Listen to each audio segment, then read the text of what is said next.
विशेष कार्यक्रम में आज सुनेंगे 17 सितंबर से शुरू हो रहे सेवा पखवाड़े के तहत बीते 11 वर्षों में सुशासन की ओर बढ़ते भारत में हुए क्रांतिकारी सुधारों पर वरिष्ठ पत्रकार वीरेंद्र रावत और जय नारायण पीजी कॉलेज लखनऊ के विधि विभाग के विभागाध्यक्ष डॉक्टर मनोज पांडे से खास बातचीत।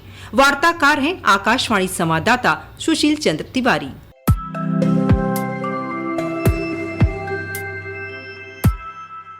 केंद्र सरकार सेवा पखवाड़ा की शुरुआत कर रही है। 17 सितंबर से लेकर के 2 अक्टूबर तक ये पखवाड़ा चलेगा। इस दौरान आम लोगों तक सरकार की सभी सुविधाएं, सभी योजनाएं, उनका लाभ पहुंचाने की कोशिश होगी। इसी क्रम में हम सरकार के अब तक के कार्यकालों में किस तरीके से आम जनजीवन को, प्रशासन को बेहतर बनाने के लिए जिस तरीके के क्रांतिकारी कदम उठाए गए वो कितना महत्वपूर्ण रहे समाज को बदलने की दिशा में, आम लोगों तक योजनाओं का और प्रशासन के कार्यों का असर पहुंचाने में जिस तरीके के सरकार के क्रांतिकारी कदम रहे उससे उनके जीवन में किस तरीके का परिवर्तन हुआ, उनका जीवन कितना आसान हुआ पिछले 10 से 11 सालों के बीच में, ऐसी योजनाओं की, ऐसे कदमों की हम चर्चा करेंगे। हमारे बीच चर्चा के लिए हैं वरिष्ठ पत्रकार वीरेंद्र सिंह रावत। इसके साथ ही हमारे साथ हैं डॉक्टर मनोज पांडे जो कि जय नारायण महाविद्यालय में लॉ डिपार्टमेंट यानी विधि विभाग के विभागाध्यक्ष और प्रोफेसर हैं। आप दोनों लोगों का बहुत बहुत स्वागत है इस परिचर्चा में। रावत जी, पिछले 10-11 सालों की अगर हम बात करते हैं तो आम लोगों की दिशा, आम लोगों की जीवन को बेहतर बनाने के लिए, प्रशासन को बेहतर बनाने के लिए और सही मायनों में जो सुशासन जिसे कहा जाता है उसका मतलब आम व्यक्ति के लिए किस तरीके से होता है, उस दिशा में सरकार की तरफ जो कार्य किए गए उन महत्वपूर्ण कार्यों में आप किन मुद्दों को, किन कदमों को सबसे बेहतर और सबसे प्रभावशाली मानते हैं? देखिए, अगर पिछले 10-11 सालों की हम बात करें तो जो सबसे बड़ा परिवर्तन आया है, जो मुझे लगता है कि एक फोर्स मल्टीप्लायर या गेम चेंजर की तरह जिसने काम किया है, वो जनधन योजना। क्योंकि पहले आपको याद होगा कि बैंक का खाता खुलवाना एक बहुत बड़ा चैलेंज होता था, उसमें कोई इंट्रोड्यूस करता था और खासतौर से अगर वो तबका जो पढ़ा लिखा कम है, जिसके पास इंट्रोड्यूस करने के लिए ऐसा व्यक्ति नहीं है, तो उसके लिए बहुत बड़ी चैलेंज होता था। साथ ही साथ उसका खाता खुलवाने का एक मिनिमम अमाउंट होता था। तो वो चीज को जब ओवरकम कर दिया सरकार ने, जनधन खाते जब खुले हैं, no frills account, zero deposit account जब खुले हैं, उसके बाद से जो परिवर्तन हुआ है तो वो किस तरह से आपने देखा 10-11 सालों में कितना उसने रेवोल्यूशनरी चेंज लाया है। उदाहरण के तौर पे मैं आपको बताऊं कि जो सब्सिडी अमाउंट होती थी वो सीधे सीधे व्यक्ति के जो बेनिफिशियरी है उसके खाते में डायरेक्ट जाती है। ये पॉसिबल नहीं हो पाता अगर करोड़ों जो है जनधन खाते नहीं होते, खासतौर से उस तबके का जो कि सबसे बड़ा बॉटम ऑफ द पिरामिड का करोड़ों लोग हैं। आप भी समझते हैं कि यूपी, बिहार जो पिछड़े राज्य हैं उसमें किस तरीके की स्थिति रहती होगी। फाइनेंशियल जो इंक्लूजन हुआ है, जो खासतौर से जो निचला तबका है उसको जब आपने फाइनेंशियली इंक्लूड किया है, तभी वो तबका उस लेवल पे आया है जिसमें वो सरकारी योजनाओं का सही प्रकार से लाभ ले पा रहा है और आप नेक्स्ट जनरेशन रिफॉर्म्स की बात कर पा रहे हैं। तो अब सबसे बड़ा जो रेडिकल चेंज आया है, जिसने जो है रेडिकल चेंज को बाद में भी जाके पुश किया है, फॉस्टर किया है, तो मुझे लगता है वो है जनधन योजना जी। इसके अलावा एक बहुत महत्वपूर्ण कदम जो था वो भारतीय दंड संहिता को इंट्रोड्यूस करना था। एक बहुत आमूलचूल परिवर्तन जिसे कहा जाए कानून के क्षेत्र में, विधि के क्षेत्र में, ताकि हम लोग अंग्रेजों द्वारा बनाए गए कानून को छोड़कर भारतीय परिस्थितियों, भारतीय समाज और उसके मान्यताओं के हिसाब से एक अपना कानून रखें। मनोज जी, ये कितना बड़ा क्रांतिकारी कदम मानते हैं आप सुशासन की दिशा में? देखिए, हमारी जो सोसाइटी है वो गवर्न होती है लॉ से, और लॉ को हमेशा डायनेमिक होना चाहिए। लॉ सोसाइटी के नीड्स बेस होना चाहिए, पहली बात। दूसरी बात कि लॉ जो मेकर्स हैं, जो हमारी पार्लियामेंट है, जो लॉ बनाने वाले हैं, जो सरकार है, वर्तमान सरकार की भी हम बात कर लें तो वर्तमान सरकार ने क्रिमिनल लॉ में केवल एक लॉ का परिवर्तन नहीं किया। जब हम लोग क्रिमिनल जस्टिस सिस्टम की बात करते हैं, क्रिमिनल जस्टिस एडमिनिस्ट्रेशन की बात करते हैं, तो 3 लॉ हमारे थे। पुराने आईपीसी था, सीआरपीसी था और एविडेंस था। तीनों थे, तीनों अंग्रेजों के बनाए कानून थे। तो पहली बार मुझे लगता है कि ये हम सभी भारतीयों के लिए गर्व का विषय है ही। लेकिन जो सबसे बड़ी बात है वो ये है कि भारतीय दंड संहिता जो भारतीयों को दंडित करने वाली थी, वो न्याय संहिता में हम न्याय की बात करने लगे, तो हम दंड से न्याय के कंसेप्ट पर आए। यही बहुत बड़ी बात है कि हम न्याय की तरफ बढ़े, हम एविडेंस एक्ट को छोड़ करके हम साक्ष्य की तरफ बढ़े। और क्रिमिनल जस्टिस एडमिनिस्ट्रेशन सिस्टम में 2 बातें थी, एक जनरल क्रिमिनल लॉ की बात करते थे, स्पेसिफिक क्रिमिनल लॉ की बात करते थे, और जो हमारी आईपीसी थी वो जनरल क्रिमिनल लॉ थी, जहां हम न्याय की बात करते हैं, हम नेचुरल जस्टिस की बात करते हैं, क्रिमिनल जस्टिस एडमिनिस्ट्रेशन की बात करते हैं। तो उस दिशा में एक बहुत बड़ा कदम है और इस कदम की जितनी सराहना की जाए कम है। है, उसमें न्याय की परिकल्पना भी और नित नए तरीके के जो अपराध हैं और नए तरीके के अपराधियों से निपटने के लिए जिन कानूनों की आवश्यकता है उनको कवर करने का प्रयास है। तो भारतीय न्याय संहिता जो है वो अपने आप में एक क्रांतिकारी कदम रहा, जिसने वर्षों पुराने लगभग 200 साल या कहें कि 150 साल पुराने कानूनों को परिवर्तित किया, भारतीय समाज के हिसाब से ढाला। वीरेन जी, महिलाएं जो हैं वो एक तरीके से सरकार की प्राथमिकता में रहती हैं। आप देखें चाहे उज्ज्वला योजना हो या अन्य योजनाओं में महिलाओं को मुख्य लाभार्थी के तौर पर नामित करने की बात हो, महिलाओं को लेकर के सरकार ने किस तरीके के क्रांतिकारी कदम उठाए हैं। और आमतौर पे वो अब तक उपेक्षित रहती थीं, परिवार के अंदर रहती थीं, लेकिन जिसे कहा जाए कि उन्हें सशक्तिकरण भी किया गया और उन तक शासन की जिसे पहुंच हो, इस प्रकार के जो कदम उठाए गए वो आप कितना महत्वपूर्ण मानते हैं? देखिए, इसमें सबसे बड़ी बात, जैसे अभी मैंने शुरुआत करी थी जनधन योजना की, जो एक फिनेंस सेक्टर की चीज़ है, तो हम लोग के लिए गर्व की बात है कि हमारी फिनेंस मिनिस्टर जो निर्मला सीतारमण जो कि महिला हैं और किस तरह से लीड कर रही हैं। ज़मीनी हकीकत में भी बहुत सारे काम हुए हैं, जैसे कि जितने भी मुफ्त हाउसिंग योजना है, चाहे अर्बन की हो चाहे रूरल की हो, उसकी ओनरशिप जो है वो प्रायोरिटी बेस पे महिलाओं के नाम ही ट्रांसफर होती है। तो ये एक बहुत बड़ा क्रांतिकारी कदम है मुझे लगता है। उसके बाद जैसे अभी मैंने सिम्बोलिज्म की बात करी, तो रिपब्लिक डे की बहुत सारी परेड्स आपने देखा होगी, जो महिला जो हमारी फोर्सेज में जो सर्व करती हैं ऑफिसर्स, वो लीड करती हैं। तो इस तरीके की बहुत सारी छोटी छोटी चीज़ें हुई हैं जिससे कि जो महिलाएं हमारी हैं उनको जो है इंस्पायर किया जाता है पढ़ने के लिए, आगे बढ़ने के लिए। और जो हमारे परिवार हैं, जो समाज के सबसे छोटे घटक होते हैं, उनमें एक प्रेरणा का स्रोत का काम करते हैं कि वो भी अपने बच्चियों को पढ़ने के लिए भेजें, उनको भी आगे एम्बिशियस होने की प्रेरणा दे और वो आगे बढ़ के उन चीज़ों को हासिल करे। और जैसे मैंने हाउसिंग की बात करी, उसी तरह जो कुकिंग गैस की स्कीम है वो पूरी महिलाओं के नाम पे जी। और जो सोलर की बहुत सारी स्कीम है, जो रूफटॉप की बहुत सारी स्कीम है, खासतौर से रूरल एरियाज में, these all are mostly women led schemes. क्योंकि ग्रामीण महिला का जो भी परिवेश है उसमें ये सब चीजें बहुत मुख्य होती हैं कि जो गैस की सुविधा मिल जाए, ईंधन की सुविधा, तो वो बहुत बड़ा काम है। मतलब उसको अगर आप ऐसे देखें तो लगेगा कोई बड़ा काम नहीं, लेकिन वो उसके इकोनॉमिक इंडिपेंडेंस के लिए, खास तौर से उस तबके के लिए और रूरल एरियाज के लिए, रूरल पॉकेट्स के लिए बहुत बड़ा काम हुआ है। और क्योंकि ये चीजें सीधे तौर पर महिलाओं से जुड़ी हैं, तो जब आप रूरल एम्पावरमेंट की बात करेंगे तो पूरा समाज एम्पावर होता है। तो इस तरह से बहुत बड़ा काम हुआ है मुझे लगता है। जी बिल्कुल, कुछ सालों पहले तक ये कल्पना भी नहीं की जा सकती थी कि गांव की महिलाएं जो होंगी उनमें किसी के पास अपना जो है खाता होगा, बैंक अकाउंट होगा। इस तरीके से बहुत बड़े चेंजेस हुए हैं। चाहे आप ऑपरेशन सिंदूर में कर्नल सोफिया कुरैशी को देखें, देश का, सरकार का प्रतिनिधित्व करते हुए, या जो आपने बात कही सैन्य सेवाओं में काम करने वाली महिलाएं, मिलिट्री नर्सिंग सर्विस की भी परेड में पहली बार एंट्री हुई इसी कार्यकाल में। पांडे जी, आपसे जानना चाहेंगे कि देखिए, महिलाओं की हम लोग चर्चा कर रहे थे, किस प्रकार से सुरक्षा को लेकर के कानून बने हैं महिलाओं की, और न्याय संहिता की हम लोगों ने बात की, तो उसमें महिलाओं के लिए कितनी चीजें आसान हुई हैं खासतौर पर पिछले कुछ सालों में? देखिए, अब टेक्नोलॉजी बदल रही है, जमाना बदल रहा है, और हम आज जब इस समय बात कर रहे हैं तो एआई का समय आ गया है। और साइंस, टेक्नोलॉजी, एआई, और एआई से हम कहते हैं कि एक बहुत बड़ा रिवोल्यूशन आएगा, एक बहुत बड़ा चेंज आएगा। और एआई से हम लोगों को अब देखने को भी मिलने लगा कि बहुत सारे चेंजेज आ रहे हैं। दूसरी जो सबसे बड़ी बात है कि महिला को न्याय मिले, चाहे वो डाइवोर्स की बात हो, प्रॉपर्टी में उसके राइट्स की बात हो, या महिलाओं के प्रति जो अपराध। आप देखिए, अभी रावत सर भी कर दो, मेरा भी मानना, आप जगह जगह आप देखिए कैमराज लग रहे हैं, डिजिटल एविडेंस की बात आ रही है, डिजिटल। और जो पुराना हमारा आईपीसी थी, जो डॉक्यूमेंट की डिफिनीशन थी सेक्शन 29 पुराने में, अब उस डॉक्यूमेंट की डिफिनीशन भी चेंज हो गई।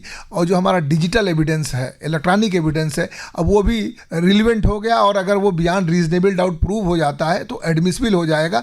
तो ये एक बहुत बड़ा बदलाव है महिलाओं के प्रति। और सोसाइटी भी चेंज हो रही है। अब देखिए, सोसाइटी में सोसाइटी के डिफिनीशंस चेंज हो रहे हैं, क्योंकि महिलाएं भी अब समाज में बराबर की भागीदारी के साथ साथ परिवार में आर्थिक उन्नति में सहयोग कर रही हैं, और पुरुषों के बराबर कंधे से कंधा मिलाकर, अभी परेड की बात हो रही थी, एक जगह नहीं, शिक्षा के क्षेत्र में आइए, सेना के क्षेत्र में आइए। सेना के क्षेत्र में ऑपरेशन सिंदूर देखा, महिलाओं ने ही लीड किया। तो सेना के क्षेत्र में आइए, शिक्षा के क्षेत्र में आइए, टेक्नोलॉजी के क्षेत्र में, जहाँ साइंस के क्षेत्र में आइए, जहाँ भी आप जाइए, अब महिलाएं पुरुषों के कंधे से कंधा मिलाकर चल रही है। तो ऐसे में जो क्रिमिनल लॉ है, जो भी क्रिमिनल जस्टिस एडमिनिस्ट्रेशन है, उसकी भूमिका बढ़ जाती है कि हमारी महिलाएं सुरक्षित रहें।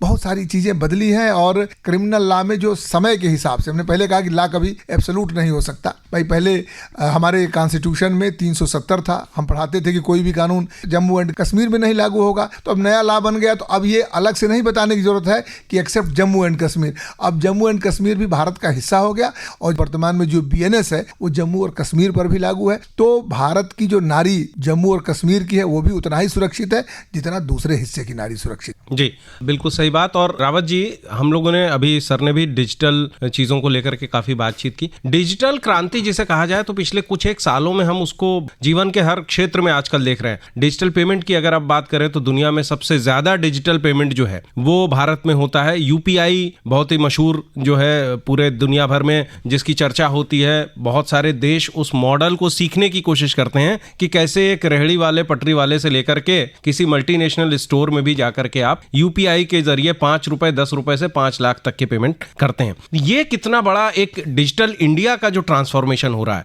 वो कितनी बड़ी चीज है? ये बहुत बड़ी चीज़ है और दुनिया में भारत ने अपने झंडे गाड़ दिए हैं UPI को लेके। और जो डिजिटल पेमेंट है, आपने देखा होगा भी दूसरे देश के जो यूरोपियन राजाध्यक्ष आते हैं इंडिया, तो वो भी मार्केट में जाते हैं तो वो उसको टेस्ट करते हैं, तो वो भी अमेज्ड हो जाते हैं कि किस तरह से काम कर रहा है। और आप तो 5 रुपये बता रहे हैं, मैंने पर्सनली 1 रुपये तक का भी ट्रांसफर किया UPI से। सब्जी लेने जाएं तो आप देखें उनके पास भी QR कोड रहता है। तो क्या आप 5 साल या 10 साल पहले हम लोग क्या सोच सकते थे? और अगर हमारे दिमाग में आते तो क्या हम इंडिया में और किसी Tier 2 सिटी में सोच सकते थे कि ऐसा होगा? Tier 2 तो छोड़िए, आप विलेजेस में भी अगर जाएंगे, ग्रामीण इलाकों में, तो कितना बड़ा चेंज है। मतलब क्योंकि हमारे इर्द गिर्द इतनी तेजी से हुआ है कि हम लोग शायद उसकी इंपॉर्टेंस को या उसके जो इतना बड़ा अचीवमेंट है उसको शायद हम लोग अब निगलेक्ट करना शुरू कर दिया, टेकिंग फॉर ग्रांटेड जिसे बोलते हैं। ये बहुत बड़ी चीज है और ये टेक्नोलॉजी भारत बल्कि एक्सपोर्ट कर रहा है बाहर। बहुत सारी कंट्रीज हैं, गल्फ में हो चाहे यूरोप में हो, साउथ ईस्ट एशियन कंट्रीज हो, जो इससे सीख रहे हैं। उनके पूरा स्टडी टूर आता है, इसको स्टडी करता है कि किस तरह से ये इंडिया जैसे जो एक डेवलपिंग कंट्री है जिसकी अभी पर कैपिटा इनकम बहुत कम है, जो कि हम चौथी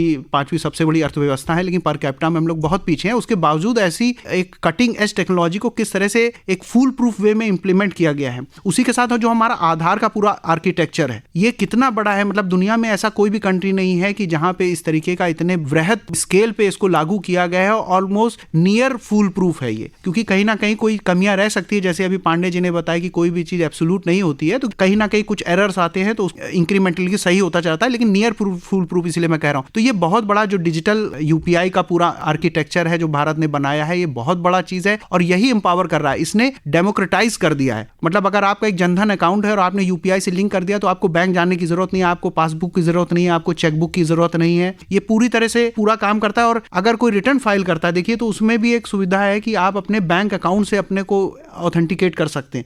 तो कहने का मतलब है कि वही जनधन अकाउंट आपका एक ऑथेंटिकेशन का भी ऑनलाइन एक साधन बन जाता है। तो कितना एम्पावर करता है। आपको कहीं जाने की जरूरत नहीं, किसी भी डॉक्यूमेंट को कहीं से वेरीफाई या ऑथेंटिकेट कराने की जरूरत नहीं कि आप वो व्यक्ति हो जो सेल्फ अटेस्टेशन एक बहुत बड़ा कदम, बहुत बड़ा कदम है। जो पेपर वाला था वही सेल्फ अटेस्टेशन जो है एक डिजिटल वे में एक पैन आउट हो गया है। ये बहुत बड़ी चीज है जो कि हम लोग लॉकर है, आप अपने डॉक्यूमेंट्स रख सकते हैं। लगभग सभी जो बड़े परिवहन के हो गए या दूसरे विभाग हो गए, उन सब ने डिजिटल लॉकर की सुविधा दी है। आप अपने डॉक्यूमेंट्स, अपने सर्टिफिकेट्स, उन सारी चीजों को रख सकते हैं और समय पड़ने पर उन्हें दिखा सकते हैं। पांडे जी, बहुत संक्षेप में एक चीज ये जानना चाहूंगा, पिछले कुछ सालों में हमने देखा है कि जैसे आपने जो एक बहुत बड़ा स्टेप हुआ, आर्टिकल 370 का एबोलिशन हुआ और जिस तरीके से जम्मू कश्मीर को 2 हिस्सों में बांटा गया, लद्दाख और जम्मू और कश्मीर में, एक तो उस धारा का हटना एक बहुत बड़ी चीज थी, एक बहुत बड़ा स्टेप था। कानून के क्षेत्र में अगर हम देखें तो साइबर लॉ भी बहुत सारे चेंज हुए। डिजिटल की दुनिया में जो इतने फ्रॉड हो रहे हैं, आजकल गेमिंग को लेकर के एक नया रूल आया। तो अगर हम कानूनों की बात करें, कैसे ऐसे महत्वपूर्ण चीजें आपके दिमाग में आती हैं और इन जिन कानूनों की हमने जिक्र की, इनसे किस तरीके से लोगों का आम जीवन बेहतर हुआ है, सुशासन की तरफ हम बढ़े हैं? बड़ा अच्छा प्रश्न आपने किया। हमारा देश संविधान से चलता है। हमारा इंडियन कॉन्स्टिट्यूशन जो है, भारतीय संविधान है, वो एक पवित्र ग्रंथ की तरह है और 370 का हटना एक बहुत बड़ी घटना है। उसे घटना मानिए। 370 के हटने का मतलब कि अब एक देश और एक विधान है। किसी भी देश को आगे बढ़ने के लिए आर्थिक गतिविधियों का भी होना बहुत जरूरी होता है। अब जम्मू कश्मीर में कोई दूसरा व्यक्ति वहाँ कुछ जमीन परचेज नहीं कर सकता था, कोई फाइनेंशियल एक्टिविटीज़ नहीं कर सकता था, कोई उद्योग धंधा नहीं लगा सकता था। जितना फाइनेंशियल ट्रांजैक्शन बढ़ेगा, उद्योग धंधे बढ़ेंगे, उतना देश उन्नत करेगा। और इसमें पहले भी हमने कहा, मैं फिर कह रहा हूँ कि कोई भी भी कानून संविधान के ऊपर नहीं बन सकता, लेकिन अगर संविधान ऐसा रास्ता प्रशस्त कर दे कि ऐसा कानून बन जाए जिससे देश एक हो जाए, देश में फाइनेंशियल ट्रांजैक्शंस बढ़े, एक दूसरा कि उन व्यक्तियों को, उन नागरिकों को जो वहाँ उद्योग व्यापार या फाइनेंशियल ट्रांजैक्शन बढ़ा रहे हैं उनकी सुरक्षा रहे और उन्हें इस बात का भय न रहे कि हमें कानून का संरक्षण प्राप्त नहीं है। ये कानून का संरक्षण भी आदमी के मन से भय समाप्त करता है। तो हमें लगता है कि कानून का जो संरक्षण है, जो एक कानून बना, जो बीएनएस है, वो जितना उत्तर प्रदेश में या देश के दूसरे भागों में प्रभावी है उतना ही जम्मू कश्मीर में प्रभावी है।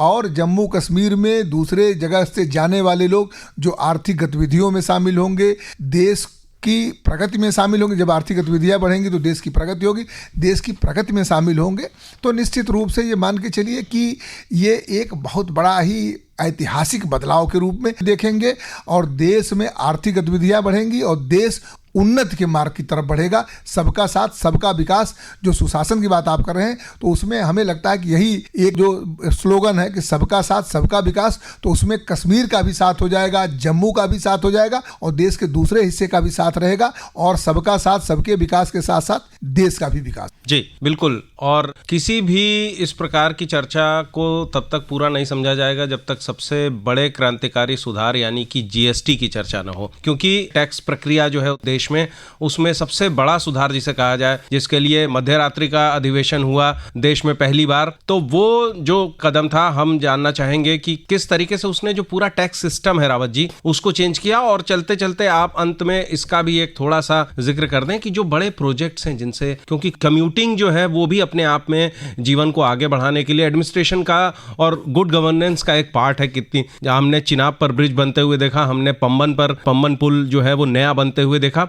तो जो बड़े प्रोजेक्ट्स आ रहे हैं वो किस तरीके से गवर्नेंस में मदद किया इन दो कदमों ने? देखिए, जो ये अभी आपने बात करी जीएसटी की, तो मैं इसको थोड़ा पीछे ले जाऊंगा। अभी जैसे यूनियन बजट में जो पर्सनल इनकम टैक्स है, जो डायरेक्ट टैक्स है, उसकी सीमा जो है 12 लाख कर दी है। तो इससे डिस्पोजेबल इनकम जो है मिडिल क्लास के हाथ में आ गई। बहुत सारे लोग जो पहले रिटर्न फाइल नहीं करते थे, नहीं कर पाते थे किसी वजह से, अब वो सब फाइल करेंगे। सब फॉर्मलाइजेशन ऑफ द इकोनॉमी हो रहा है। दूसरी बात जो जीएसटी 2.0 है, जिसमें बहुत सारी इसमें रैशनलाइज कर दिया है, 2 रेट्स में ले आए हैं, बल्कि कुछ को जीरो कर दिया है। जो सिन गुड्स हैं जैसे सिगरेट है, इस तरीके की चीजें को 40% में लेकर ज्यादातर चीजें 5%, 18% पे आ गई हैं। कंज्यूमर की बात करें तो कंज्यूमर के हाथ में ज्यादा पैसा आएगा, बचेगा पैसा इनकम टैक्स से, दोनों तरफ बचेगा। और जो ज्यादा पैसा आएगा वो कंज्यूमर खर्च करेगा, तो इकोनॉमी रोल इन होगी। और जब टैरिफ के बैकड्रॉप पे देखेंगे तो हमारा डोमेस्टिक मार्केट ही इतना बड़ा हो जाएगा कि एक्सपोर्ट मार्केट की तरफ हमें देखने की जरूरत नहीं पड़ेगी। वैसे भी Bharat is not a export oriented economy, है भी नहीं चाइना की तरह। चाइना के लिए ज्यादा प्रॉब्लम है, हमारी तो डोमेस्टिक लेड है। लेकिन मैं ये नहीं कहता हूं कि एक्सपोर्ट नहीं होना चाहिए, लेकिन अभी फौरी तौर पे जो टैरिफ को लेकर चिंताएं चल रही हैं, अगर हमारा डोमेस्टिक मार्केट बहुत ज्यादा बढ़ जाएगा तो हमको बहुत ज्यादा उसकी चिंता करने की जरूरत नहीं पड़ेगी। वैसे तो भारत सरकार और जो हमारे एक्सपोर्टर्स हैं, जो हमारे मैन्युफैक्चरर हैं, वो बाकी दूसरी कंट्रीज को भी देख रहे हैं कैसे दूसरी कंट्री, और ब्रिक्स को लेके भी, ब्रिक्स का जो पूरा प्लेटफॉर्म है उसको कैसे लिवरेज करना है अपने एक्सपोर्ट्स के लिए, अपनी मैन्युफैक्चरिंग और प्रोडक्शन को कैसे उस सप्लाई चेन में लाना है। और जैसे आपने बिग प्रोजेक्ट्स की बात करी है, तो सरकार का जो पूरा दम रहा है कि कैसे पब्लिक स्पेंडिंग को भी बढ़ाना है। पब्लिक स्पेंडिंग काफी बढ़ी हुई है, खासतौर से इंफ्रास्ट्रक्चर को लेके, एयरपोर्ट्स को लेके, एक्सप्रेसवेज जो भारत में आ रहे हैं, यूपी में खासतौर से बहुत सारे एक्सप्रेसवेज आ रहे हैं, एयरपोर्ट्स आ रहे हैं। तो जो पूरा लॉजिस्टिक का पूरा वैल्यू चेन, जब आप इसको पूरा कंपोजिट व्यू देखेंगे, क्योंकि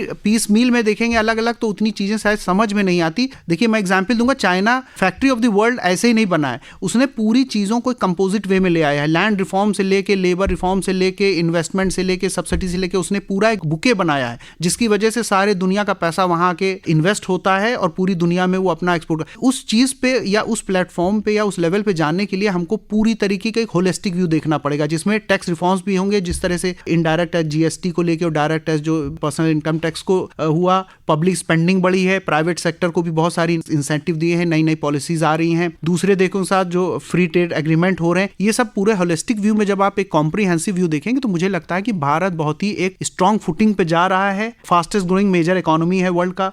अब यह है कि हमें फोर्स मल्टीप्लायर की तरह एक्ट करके और कैसे नेक्स्ट लेवल पे जाना है, जिसमें कि हमारा जो मैन्युफैक्चरिंग सेक्टर है, जो हम क्रिटिकल कंपोनेंट जो चाइना से या यूएस से, यूरोप से जो इंपोर्ट करते हैं, उस लेवल पे जाए। जो हाईटेक जो सेमीकंडक्टर्स हैं, जिस तरीके का जो स्पेस टेक्नोलॉजी है, इंजन की टेक्नोलॉजीज है, इसमें कैसे हम जो है महारत हासिल करें, जिससे उसमें भी हम आत्मनिर्भर जब बन जाएंगे, तब एक भारत जो है पूरी तरह जो एक फ्यूचर सुपर पावर हम अपने को देखते हैं या दुनिया हमको देखती है पोटेंशियल, तो हम उस ड्रीम को पूरी तरह रियलाइज कर पाएंगे। बिल्कुल, और इस विकसित भारत और आत्मनिर्भर भारत की संकल्पना में उन तमाम कदमों का योगदान है जो पिछले कुछ सालों में उठाए गए। एविएशन के सेक्टर में बहुत बड़े बड़े, जिसे कहें कि इंटरनेशनल एयरपोर्ट बनने की शुरुआत हुई, उत्तर प्रदेश में भी बन रहे हैं। तो बहुत सारे प्रोजेक्ट शुरू हुए, बहुत सारे ऐसे स्टेप्स लिए गए जिनकी वजह से आज भारत विकास की राह पर तेजी से बढ़ रहा है। आप दोनों एक्सपर्ट्स का, आप दोनों जानकारों का इस परिचर्चा में शामिल होने के लिए बहुत बहुत धन्यवाद। रावत जी आपका भी धन्यवाद, पांडे जी आपका भी बहुत धन्यवाद। विशेष कार्यक्रम में अभी आप सुन रहे थे 17 सितंबर से शुरू हो रहे सेवा पखवाड़े के तहत बीते 11 वर्षों में सुशासन की ओर बढ़ते भारत में हुए क्रांतिकारी सुधारों पर वरिष्ठ पत्रकार वीरेंद्र रावत और जय नारायण पीजी कॉलेज लखनऊ के विधि विभाग के विभागाध्यक्ष डॉक्टर मनोज पांडे से खास बातचीत। वार्ताकार थे आकाशवाणी संवाददाता सुशील चंद्र तिवारी।